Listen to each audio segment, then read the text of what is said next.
में बहुत देर कर दी, मैं कब से आपका इंतजार कर रही हूँ, लेकिन आप अब आए हो। अरे बहन सोनिया जी, एक तो आपका घर नहीं मिल रहा था इस गांव में और शहर से आने में वक्त लगता है। एक तो आपके गांव में शहर से आने के लिए कोई बस या ऑटो रिक्शा वगैरह नहीं चलता है। वो तो ये कहो, ये शहर में एक बैल इधर उधर फिर रहा था, इसी पर बैठकर मैं चला आया। और यहाँ गांव में आने के बाद आपका घर को ढूंढना बड़ा मुश्किल हुआ।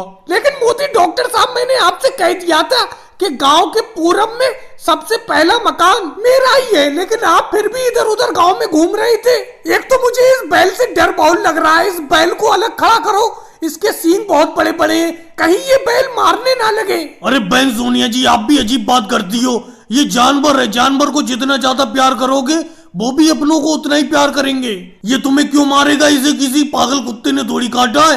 एक तो देखो, मुझे कोई सवारी नहीं मिली यहाँ तक आने के लिए, अब मैं इसी बैल के ऊपर तो बैठ के आया हूँ। चलो वो सब छोड़ो, अब एक बात बताओ, आपको क्या दिक्कत है? मोदी जी, मुझे तो कोई दिक्कत नहीं है, मैंने अपने लिए आपको नहीं बुलाया।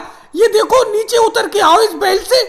ये राहुल लेटा हुआ है, इसी को थोड़ी बहुत दिक्कत है। अरे मैंने घर के बाहर देखा ही नहीं राहुल, ये नीचे लेटा हुआ है जमीन पर। राहुल क्या बात है, क्या दिक्कत हो गई तुम्हें? मोदी जी, पैसे तो मुझे कोई खास दिक्कत नहीं है, और वो तो मैं अभी खाना खाकर आया हूँ। खाना खाने के बाद घर के बाहर थोड़ा सा आराम कर रहा हूँ। अरे बहन सोनिया जी, आपने मुझे किस लिए बुलाया है? राहुल बताओ, तुमको क्या दिक्कत है? मोदी जी, कोई खास दिक्कत नहीं है, भूख बहुत ज्यादा लग रही है, ऐसा लग रहा है पूरा दिन खाते ही रहो। तो ये तो कोई दिक्कत की बात नहीं है, आराम से खाते रहो और सेहत बनाओ। अरे मोदी जी, घर का जितना अनाज था इस बार का सारा अनाज ये खा गया, आप सेहत बनाने की बात कर रहे हो? अरे राहुल को एक ऐसी गोली दे दो जिससे इसे भूख कम लगे।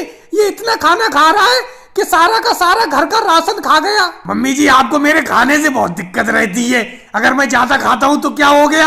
आपने बेफालतू में मोदी डॉक्टर साहब को शहर से बुला लिया। वैसे मोदी जी, एक दिक्कत मुझे बहुत है, सर्दी के दिनों में बिल्कुल प्यास नहीं लगती थी, लेकिन ये जब से गर्मी आई है ऐसा लगता है पानी पीते ही रहो। बेफालतू की बात मत करो, मेरी फीस दो और मुझे यहाँ से जाने दो, तुम्हें कोई दिक्कत नहीं है। और भाई लोगों को वीडियो को लाइक करो, चैनल को सब्सक्राइब करो।